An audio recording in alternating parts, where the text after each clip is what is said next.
Okay. Hello दोस्तों, कैसे हो आप सब। आई होप आप लोग अच्छे से पढ़ाई कर रहे होगे और आप लोग मेरे प्रीवियस वीडियोस को देख रहे होगे, कॉन्सेप्ट्स रिवाइज कर रहे होगे और टेक्स्ट बुक से आप क्वेश्चंस लगा रहे होगे। इस वीडियो में हम क्या करने जा रहे हैं। इस वीडियो में हम प्रीवियस ईयर आईआईटीज़ के एग्ज़ाम्स में जो क्वेश्चंस आए हैं उनको हम सॉल्व करेंगे। जैसे कि आप देख सकते हैं, मैंने 2 क्वेश्चंस यहाँ पे लिया है, इन दोनों को हम सॉल्व करेंगे। आपको ये नहीं देखना है कि क्वेश्चन सॉल्व हो गया है, आपको समझना है कि किस अप्रोच से क्वेश्चन सॉल्व हुआ है। जब भी आपके सामने कोई क्वेश्चंस आएगा पार्शियल फ्रैक्शन से रिलेटेड, क्योंकि अभी हम यही टॉपिक पढ़ रहे हैं, तो पार्शियल फ्रैक्शन से रिलेटेड जब भी कोई क्वेश्चन आएगा तो आपको ये ध्यान देना है कि किस अप्रोच से आपको आगे बढ़ना है, उस थिंकिंग स्किल को आपको डेवलप करना है।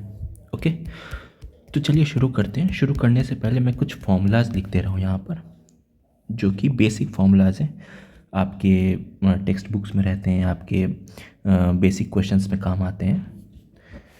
तो उसको मैं यहाँ मेंशन कर दे रहा हूँ ताकि आपको एक क्लियर पिक्चर मिले कि कौन कौन से फार्मूला कहाँ कहाँ यूज़ हो रहे हैं। ऐसा ना हो कि मैं करते चला जाऊँ, आपको कुछ समझ में ही ना आए कि ये फार्मूला कहाँ से लग गया। ओके, तो मैं कुछ फार्मूला लिख दे रहा हूँ। जैसे पहला फार्मूला है हमारा 1/a²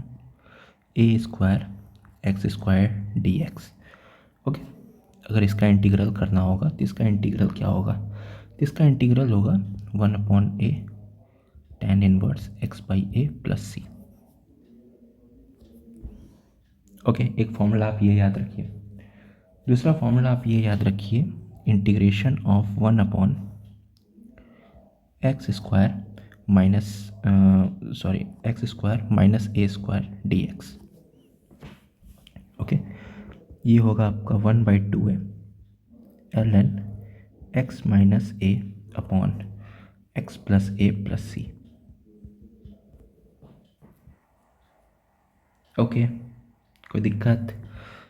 तीसरा फॉर्मूला आप ये याद रखिए, 1/a² - x², जो कि इक्वल होता है 1/2 ln a plus x upon a minus x+c। Okay, कोई दिक्कत नहीं है। तो ये 3 फार्मूलाज आपको याद रखने हैं। देखिए, जैसे जैसे मैं कॉन्सेप्ट्स पढ़ाऊँगा मैं आपको फार्मूला भी लिखते चला जाऊँगा। देखिए, ये सब बेसिक फार्मूला है जो आपको याद रखने पड़ेंगे। अगर आपको याद रखने में डिफ़िकल्टी हो रही है तो आप एक काम कर लीजिए कि इन सब फार्मूलाज को आप पार्शियल फ्रैक्शंस के थ्रू डिराइव कर लीजिए और इन्हें प्रूफ कर लीजिए।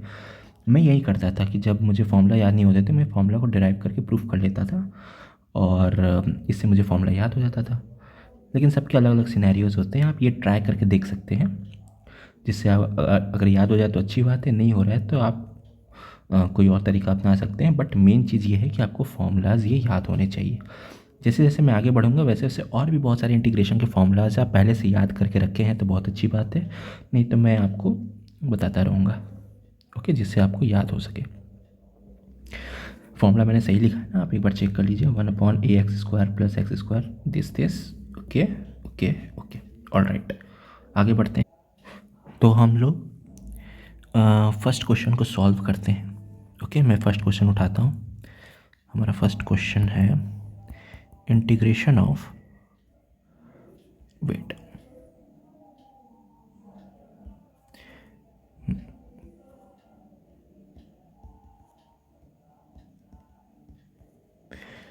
cos 5x sin² x plus sin का पावर 4x ओके dx। अब हमारे सामने ये क्वेश्चन आ गया है। ओके, अब इस क्वेश्चन को सॉल्व कैसे करना है, पहले क्वेश्चन को हम ऑब्जर्व करते हैं। ओके, देखिए, जब भी आपके सामने कोई इंटीग्रेशन का क्वेश्चन आएगा, सबसे पहला दिमाग आपका सब्स्टिट्यूशन मेथड पे लगना चाहिए। किस पे लगना चाहिए? सब्स्टिट्यूशन मेथड पे। क्या यहाँ पर कोई सब्स्टिट्यूशन हो रहा है क्या? अगर मैं ऊपर ही ऊपर बात करूँ कि ये नीचे का फंक्शन क्या ऊपर सब्स्टिट्यूशन है, तो नहीं है। ओके, तो अब क्या करें? तो यहाँ पे कुछ चीज़ें हमें ऑब्जर्व करनी पड़ेगी। देखिए, अगर आप ध्यान से देखिए क्वेश्चन को, कि हमारा नीचे साइन दिया हुआ है, ऊपर कॉस दिया हुआ है। ओके, इसका मतलब अगर हम t की वैल्यू साइन x लेते हैं तो dt हमारा हो जाएगा cos x dx, राइट। इसका मतलब dx के साथ हमारा एक cos x होना ही चाहिए, तभी हम ये फॉर्म अप्लाई करेंगे। ठीक है, ये सब्स्टिट्यूशन हम अप्लाई करेंगे। और यहाँ पर एक और चीज़ गौर करने वाली है। आप देखिए साइन के ऊपर है हमारा 2 पावर, इस साइन के ऊपर भी हमारा 4 पावर है, और ऊपर कॉस पे देखेंगे ना तो एक पावर ज़्यादा है। इससे ये मतलब होता है कि ऊपर कॉस एक एक्स्ट्रा दे के रखा हुआ है। ओके, तो एक काम करते हैं, मैं कॉस को कॉमन निकाल लेता हूँ ऊपर से। अगर मैं कॉस को ऊपर से कॉमन निकालता हूँ तो ये कॉस के पावर्स एक कम हो जाएंगे। ओके, और ये हमारा एक डिग्री के मामले में ये एक होमोजीनियस फॉर्म हो जाएगा। ओके, और ये बन जाएगा cos x dx। अब ध्यान से देखिए इस चीज़ को आप, राइट, यानी अब यहाँ पर हम कुछ सब्स्टिट्यूशन लगा सकते हैं। अब मैं sin x की जगह अगर मैं t रख देता हूँ तो चलिए ये इसका काम हो गया, इसका काम हो गया, इसका काम हो गया, इनका क्या काम होगा, इसको कैसे हम एडजस्ट करें। तो एक फॉर्मूला आई थिंक आपने 9th में पढ़ा होगा, identity. Okay, sine square X plus cos square X is equal to 1। Okay, उस चीज़ को हम यहाँ यूज़ करेंगे। जैसे एक आइडेंटिटी आपने पढ़ा होगा, ओके, कि sine square X plus cos square X is equal to 1। ठीक है, उसी चीज़ को हम यहाँ पर यूज करने वाले हैं। अगर मैं इसको थोड़ा सा मॉडिफाइड फॉर्म में रखूँ, आई मीन लिखूँ, तो ये हो जाएगा कॉस स्क्वायर एक्स का होल स्क्वायर अपॉन, और नीचे हमारा है sine square X and then sine का power 4x। Okay, and then it will be cos x dx। Okay, अब मैं देखूं अगर तो cos स्क्वायर एक्स को मैं लिख सकता हूँ 1 minus sign square X plus, इसको मैं लिख सकता हूँ 1 माइनस साइन स्क्वायर एक्स। अब मैं कैसे लिख रहा हूँ ये आपको पता होना चाहिए। यहाँ मैंने आइडेंटिटी लिख दी है। ओके, यहाँ मैंने आपकी आइडेंटिटी लिख दी है। ओके, नीचे हमारा हो जाएगा sine square X plus sine का power 4x। Okay, and then it will be cos x dx। Understood? कोई दिक्कत नहीं। चलिए अब हम सब्स्टिट्यूट करते हैं। सब्स्टिट्यूट क्या करेंगे, साइन एक्स की जगह t रखेंगे एंड देन इसका differentiation dt is equal to cos x dx, इसको भी हम सब्स्टिट्यूट करते हैं, देखते हैं हमारा क्या आता है। तो अगर मैं रखूँ जहाँ जहाँ साइन एक्स है वहाँ मैं रख देता हूँ, एंड 1 माइनस टी स्क्वायर का whole square upon it will be T square, it will be T का power 4 and cos x dx will be dt। Okay, I think यहाँ तक में कोई दिक्कत नहीं होनी चाहिए किसी को भी। अब हम क्या करते हैं, इसको ऊपर हम न्यूमरेटर थोड़ा सा सॉल्व करते हैं। ये हो जाएगा 1 minus T square plus 1 plus T का power 4 minus 2t square upon T का power 4 plus T square and that will be dt। Correct. Now थोड़ा सा आप इसको मॉडिफाइड करेंगे तो ये हो जाएगा टी का power 4 minus 2t square minus T square is equal to minus 3t square and that will be plus 2 upon T का पावर 4 प्लस टी का पावर 2 dt। यहाँ तक में आपको कोई दिक्कत नहीं है। चलिए अब इस इंटीग्रेशन को आप ध्यान से देखिए। अगर आप देखेंगे इस इंटीग्रेशन को ध्यान से तो देखिए ये एक रैशनल फंक्शन बन चुका है, fx बाई जी एक्स के फॉर्म में भी है। ऊपर की डिग्री कितनी है 4, नीचे की डिग्री कितनी है 4। डिग्री मतलब हाईएस्ट पावर, इसका हाईएस्ट पावर कितना है 4, इसका भी हाईएस्ट पावर कितना है 4। It means the degree of fx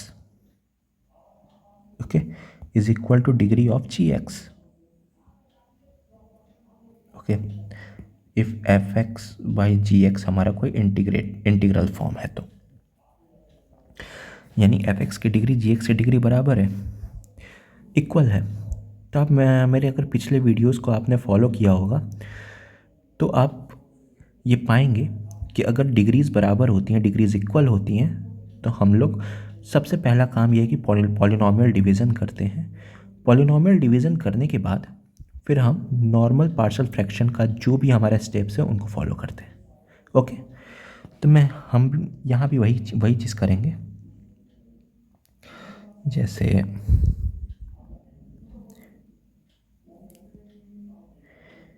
अब मैं इसको हटा देता हूँ।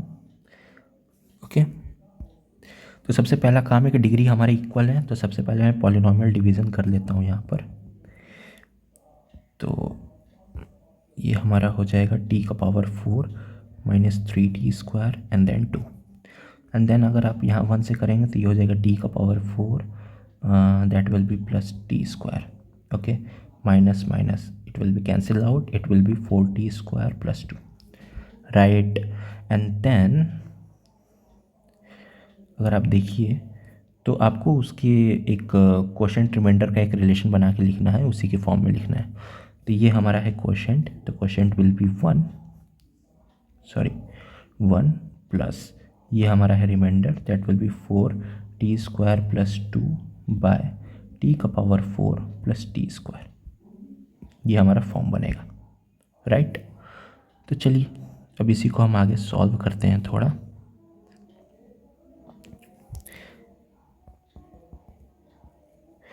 ये हो जाएगा टी का power 4 minus 3t² plus 2 upon T का power 4 plus t² dt।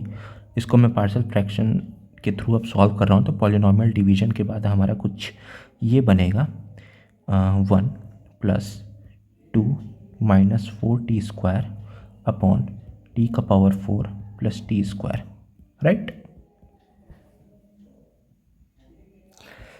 Easy है। अब इसका नेक्स्ट स्टेप ये होगा हमारा, हाँ इसमें मुझे एक और चीज़ भी बतानी है इंटीग्रेशन के बारे में, लेकिन हाँ कोई दिक्कत नहीं, पहले हम क्वेश्चन सॉल्व कर लेते हैं, किस तरीके से क्वेश्चन सॉल्व होते हैं उनको समझ लेते हैं, उसके बाद वीडियो के एंड में मैं आपको कुछ चीज़ें बताऊँगा। ओके, चलिए अब हम इसको स्प्लिट कर देते हैं। It will be dt plus it will be 2 minus 4t² upon T का power 4 plus t² dt। Okay, all right. Then इसका तो हो जाएगा आप t प्लस इसको मैं मान लेता हूँ इंटीग्रल 1। ओके, क्योंकि इसको हमें सॉल्व करना पड़ेगा पार्शियल फ्रैक्शन से, ठीक है। इसको मान लेते हैं इक्वेशन 1, उन्हें पार्शियल फ्रैक्शन से हमें सॉल्व करना पड़ेगा। तो अब हम बढ़ते हैं इसकी तरफ, इसको हम सॉल्व करते हैं। इसको हमने माना इंटीग्रल 1, तो इसको अब मैं लिख लेता हूँ अलग से।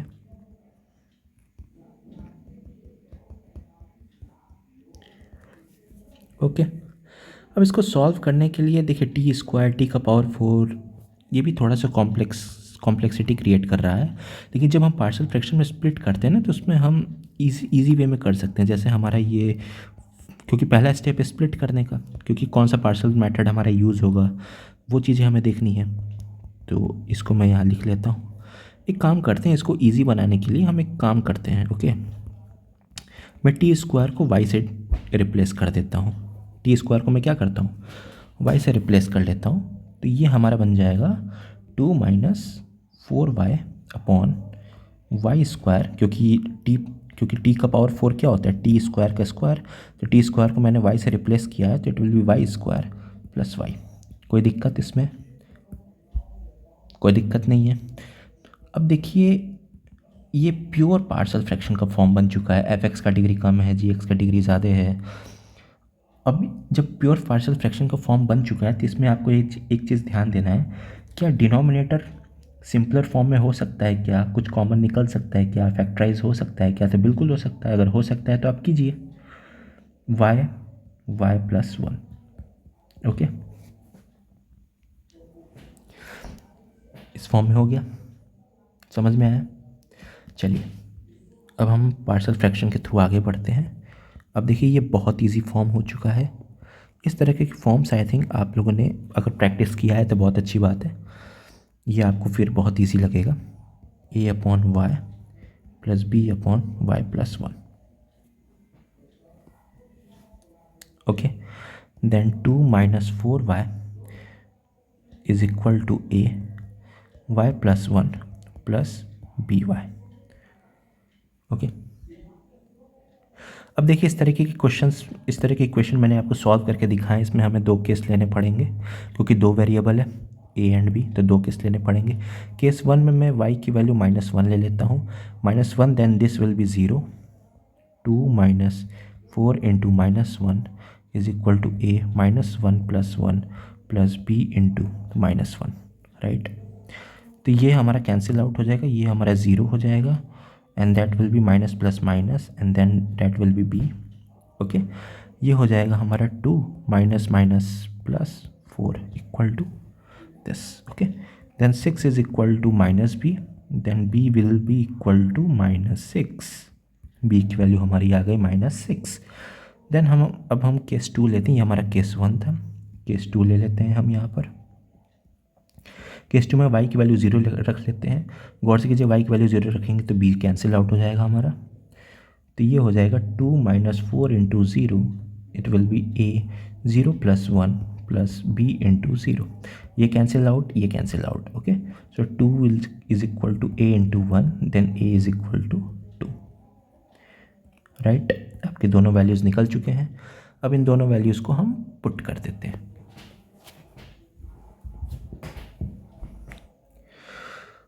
यही था हमारा, राइट।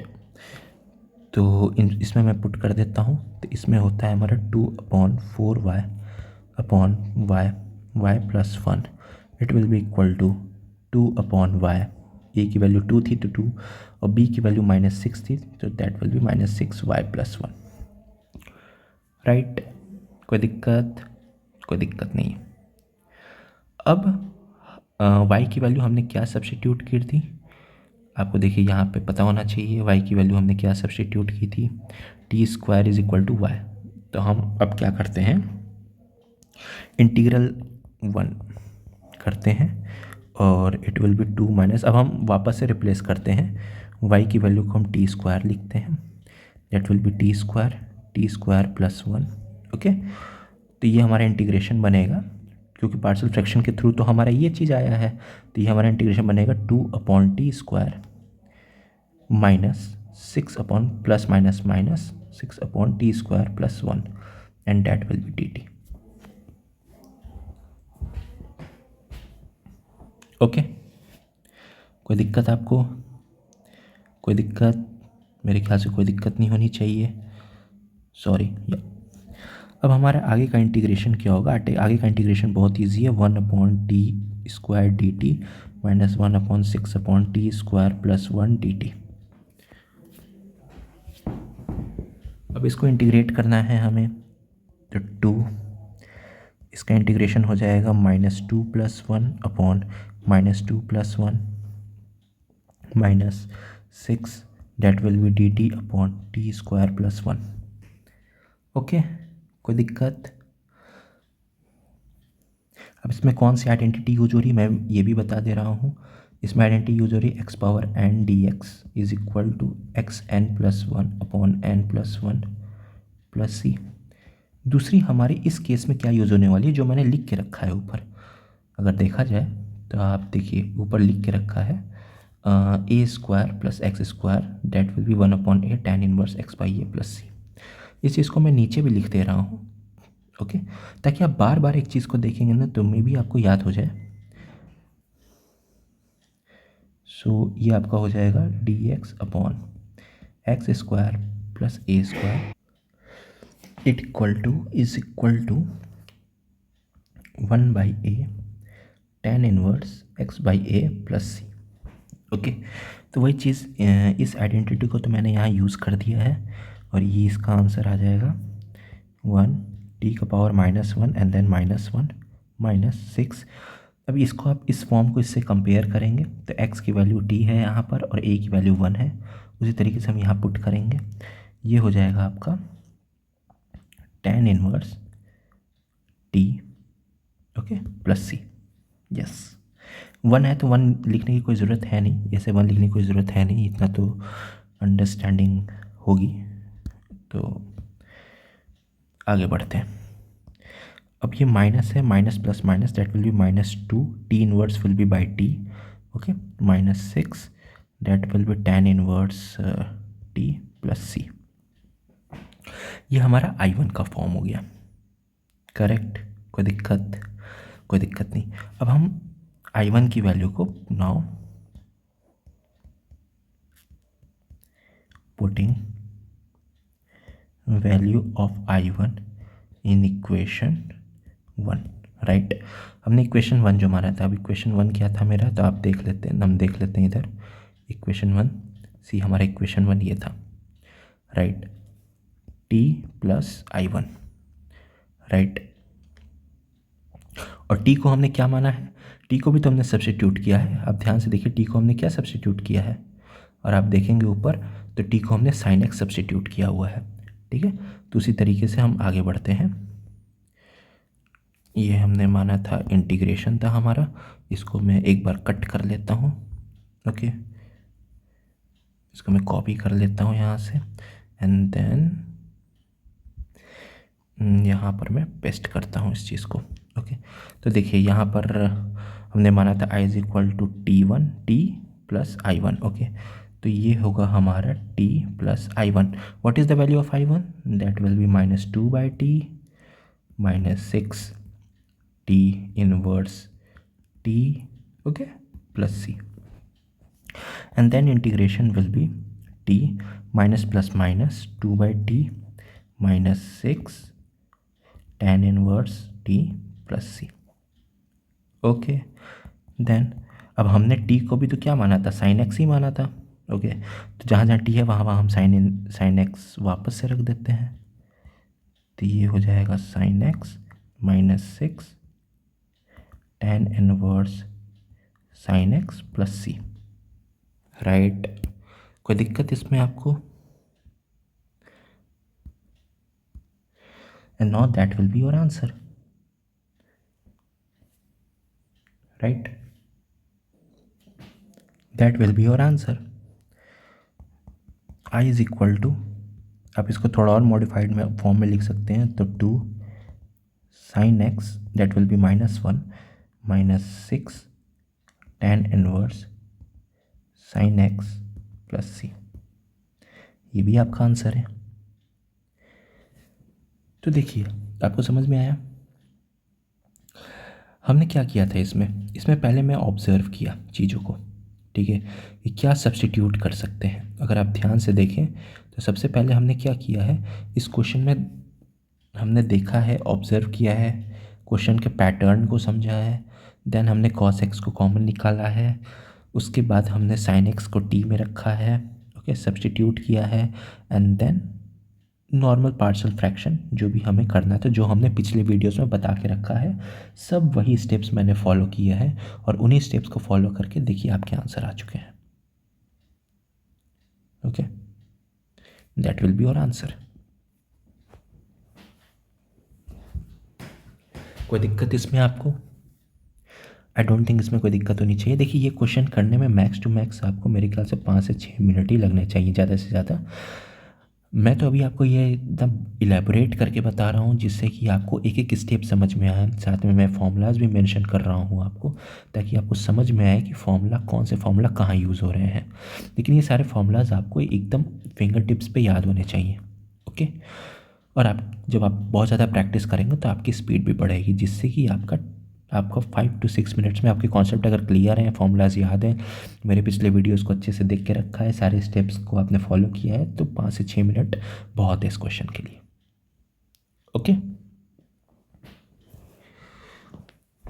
तो चलिए अब इसमें मेरे ख्याल से किसी को कोई दिक्कत नहीं है, तो अब मैं आगे बढ़ता हूँ। अब जो मेरा नेक्स्ट क्वेश्चन है, ओके, मैं देख लेता हूँ क्या क्वेश्चन था हमारा। ये क्वेश्चन था, ओके, मैं इसको यहाँ से कट कर लेता हूँ, कॉपी। अब मैं यहाँ पेस्ट करता हूँ,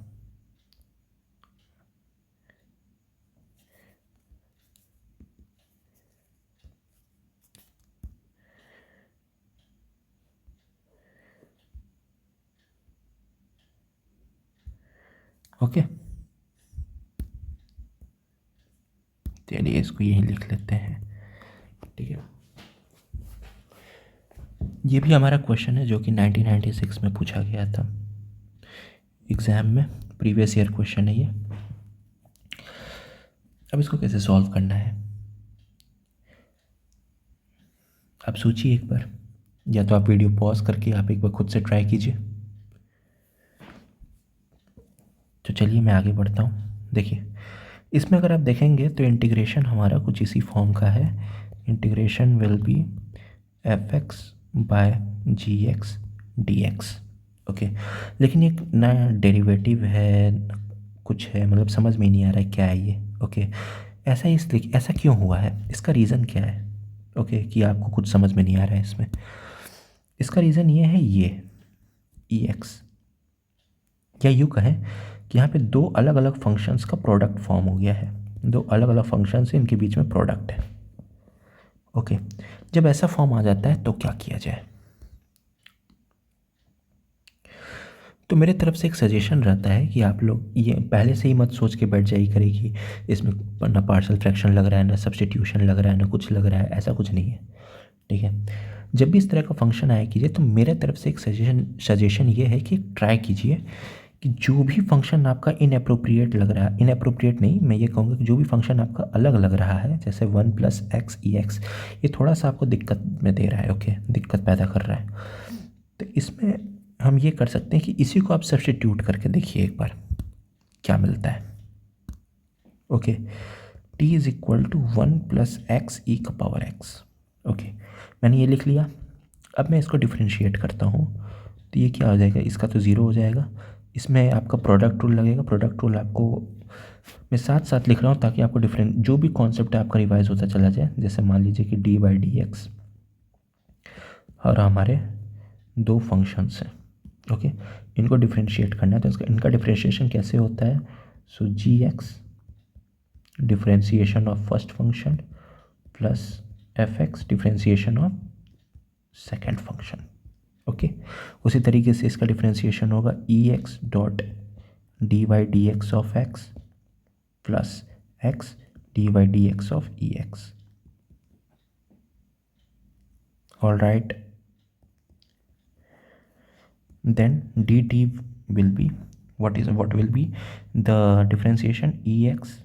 ओके, इसका तो 1 हो जाएगा, dot 1 plus x dot ex का differentiation ex and that will be dx।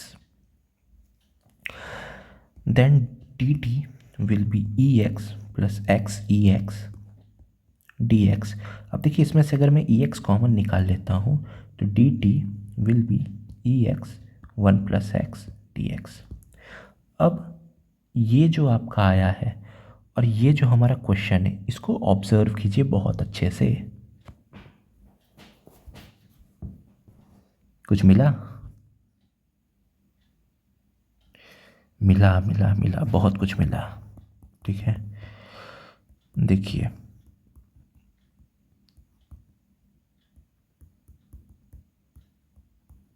Okay, अब देखिए क्या हुआ कि जब मैंने इसको t मान लिया तो ऊपर वाला 1+x dx हमारे डिफरेंट सब्स्टिट्यूशन के डिफरेंशिएशन में देखिए दिख रहा है 1+x dx।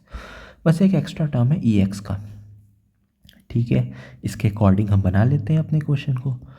तो हम क्या करते हैं, ऊपर भी ex से मल्टीप्लाई कर देते हैं, राइट, नीचे भी ex से मल्टीप्लाई कर देते हैं, एंड देन अब हमारा कुछ दिख रहा है कि हाँ आंसर कुछ सॉल्यूशन मिलने की संभावना है। अब ex 1+x dx इसको मैं dt से रिप्लेस कर देता हूँ। ओके, 1+x ex को तो हमने माना ही था, ये देखिए इसको मैं t से रिप्लेस कर देता हूँ। अब ये 1 सेकेंड,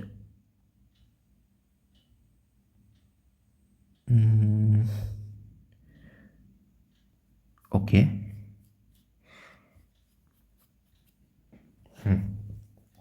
एंड देन ये हमारा क्या हो जाएगा, x ex विल बी, इसको मैंने माना था 1+x ex। Okay, so that will be t-1 is equal to x e⁻x।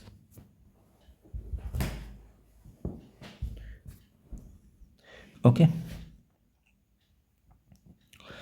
तो ये हमारा हो जाएगा टी माइनस वन, राइट। कोई दिक्कत इसमें? कोई दिक्कत नहीं होनी चाहिए, राइट। तो अब अगर देखा जाए तो ये हमारा बनेगा D T upon T, T minus one. अब देखिए ये हमारा एक प्रॉपर पार्शियल फ्रैक्शन बन चुका है। ये प्रॉपर पार्शियल फ्रैक्शन, अगर आपने रिवाइज किया प्रॉपर तरीके से पार्शियल फ्रैक्शन के क्वेश्चंस को, तो अब मेरे ख्याल से इसमें कोई डिफ़िकल्टी नहीं होनी चाहिए आपको। तो ये इसको मैं पार्शियल फ्रैक्शन के थ्रू स्प्लिट करता हूँ, so that will be t and that will be b upon T minus one, right. Okay, then one is equal to a t minus one plus b t. Okay, now अब हम इसमें क्या कर सकते हैं, जैसे मैंने बताया है दो वेरिएबल है, दो केस लेंगे। T is equal to one, then one is equal to a one minus one, then B into one, then b की वैल्यू आ जाएगी वन। ओके, क्योंकि ये तो ज़ीरो हो जाएगा। दूसरा हम केस ले लेते हैं T is equal to zero का, जिसमें बी ज़ीरो हो जाएगा हमारा, तो one is equal to A zero minus one, then B into zero, then one is equal to A into minus one, then A is equal to minus one, right. A और B की value आ चुकी है आपके सामने। अब आप इसको integrate कर दीजिए upon T minus one T. Okay, तो इसको इंटीग्रेट अगर हम करेंगे तो A upon T plus B upon T minus one से ये हो जाएगा हमारा डी टी। अब ए की वैल्यू क्या थी हमारी, माइनस वन थी, one upon T D T अलग अलग कर लेते हैं इसको, प्लस बी की वैल्यू क्या थी, वन थी, one upon T minus one D T, all right, minus ये D T by T plus D T by T minus one, then integration will be minus log t plus log t minus one. देखिए अब इसको मैं direct लिख सकता हूँ, इतना तो आपको प्रैक्टिस हो गया होगा कि इसका आंसर क्या होगा। Okay, so log t minus one plus C. Okay, then i is equal to, इसको मैं और क्या कर सकता हूँ, ओके, इसको मैं ये कर सकता हूँ कि log T minus one minus log T plus सी। ओके, अब इसको मैं थोड़ा सा मॉडिफाई करूँ, लॉग का फॉर्म अगर मैं डालूँ तो T minus one by T plus C. जैसे आपको पता होना चाहिए कि log M minus log N will be log M by N. ये लॉगरिथमिक ऑपरेशंस, लॉगरिथमिक आइडेंटिटीज़ हैं। ओके, ये आपको पता होनी चाहिए।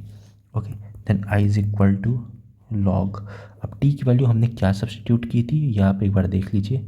टी की वैल्यू हमने सब्स्टिट्यूट की थी one plus x into e का पावर एक्स, तो one plus x into e का power x minus one upon one plus x e का power x plus c, then that will be log x e का power x upon one plus x e का power x plus c, that will be your answer.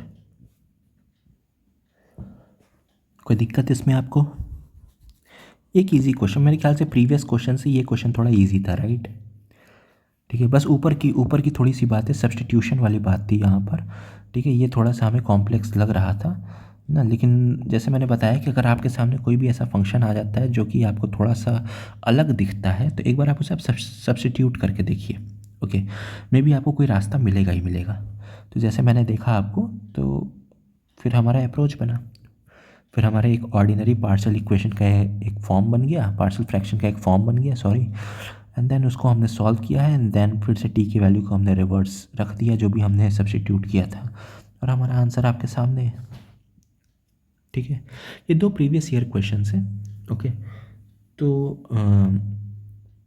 अब आपने देखा कि किस तरीके से ये क्वेश्चंस सॉल्व किए गए हैं, राइट। तो ये 2 क्वेश्चन मैंने सॉल्व किया है आपके सामने। मेरा सजेशन है कि एक बार आप खुद इस वीडियो को पॉज़ कीजिएगा और उन 2 क्वेश्चंस को खुद से सॉल्यूशन कीजिएगा उसका।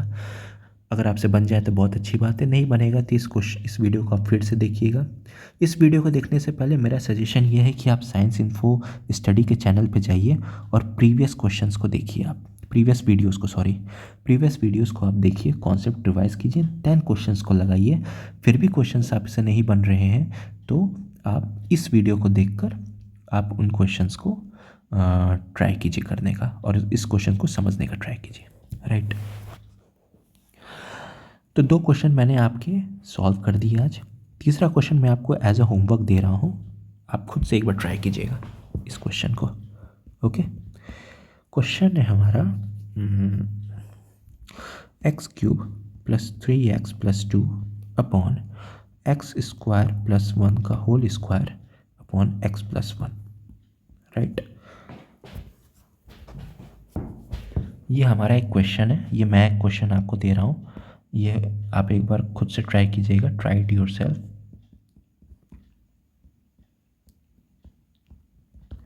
ओके, अगर मैं इस क्वेश्चन को देखूँ, इस क्वेश्चन में मेरा हिंट ये है कि पार्शियल फ्रैक्शन का एकदम ऑर्डिनरी फॉर्म आप यूज़ कीजिए, एकदम पार्शियल फ्रैक्शन का बेसिक स्टेप्स आपको फॉलो करना है यहाँ पर। ओके, पार्शियल फ्रैक्शन के एकदम बेसिक स्टेप्स आपको फॉलो करने हैं। हाँ, क्वेश्चन थोड़ा सा लेंदी होगा, ठीक है, लॉन्ग जाएगा क्वेश्चन। मे भी ऐसा हो सकता है कि आगे चल के आपको एक बार पार्शियल फ्रैक्शन करने के बाद दोबारा आपको पार्शियल फ्रैक्शन करना पड़ जाए, तो कीजिएगा, कोई दिक्कत नहीं है, थोड़ा पेशेंस रखिएगा, क्वेश्चंस को कीजिएगा, स्टेप जो भी बताए गए हैं उन स्टेप्स को फॉलो कीजिएगा, देखिए आंसर्स आपको मिलेंगे। ओके, ट्राई कीजिएगा, ये क्वेश्चन है आपका। हाँ, एक चीज़ मैं बताने वाला था, एक चीज़ बता के मैं वीडियो को एंड करता हूँ और आगे फर्दर वीडियोस में मैं अब रेशनल फंक्शंस को छोड़ के, क्योंकि मैं सोचा था कि रेशनल फंक्शन में पढ़ा चुका हूँ, कुछ मैंने बेसिक क्वेश्चंस करा दिए हैं, कुछ एडवांस कुछ कॉम्प्लेक्स क्वेश्चंस आपके कराते हैं जो प्रीवियस ईयर में पूछे गए हैं। तो मैंने आज 2 क्वेश्चंस करा दिए हैं एग्जाम्पल के तौर पर, एक क्वेश्चन आपको होमवर्क मैंने दे दिया है, तो आप इसी तरीके से क्वेश्चन को अप्रोच कीजिएगा। आई थिंक आप कैपेबल होंगे क्वेश्चंस को करने के लिए। ओके, एक चीज़ मैं बताना चाहूँगा इंटीग्रेशन में, ऑपरेशंस के मामले में जो हमारा बेसिक ऑपरेशन होता है, ठीक है। देखिए, क्वेश्चन इंटीग्रेशन हमारे अगर देखा जाए तो अगर एडिशन या सब्ट्रैक्शन के फॉर्म में कोई फंक्शंस होते हैं, ओके, जैसे हमारा इंटीग्रेशन है f(x) + -gx, अगर इनका इंटीग्रेशन हमें करना होता है तो हम इन्हें अलग अलग करते हैं।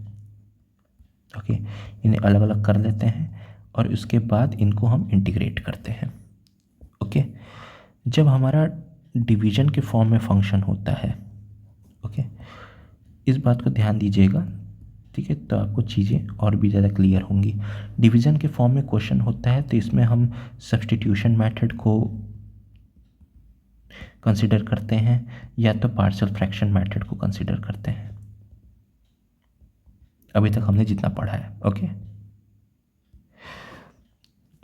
अब देखिए, एडिशन हो गया, सब्ट्रैक्शन हो गया, डिवीज़न हो गया, अब आता है केस मल्टीप्लिकेशन का। तो मल्टीप्लिकेशन हम लोग कब पढ़ेंगे मैं बताता हूँ अभी। Integration of function multiplication of g(x) dx, ये मल्टीप्लिकेशन का केस कैसे सॉल्व होता है, तो ये होता है इंटीग्रेशन बाय पार्ट्स से।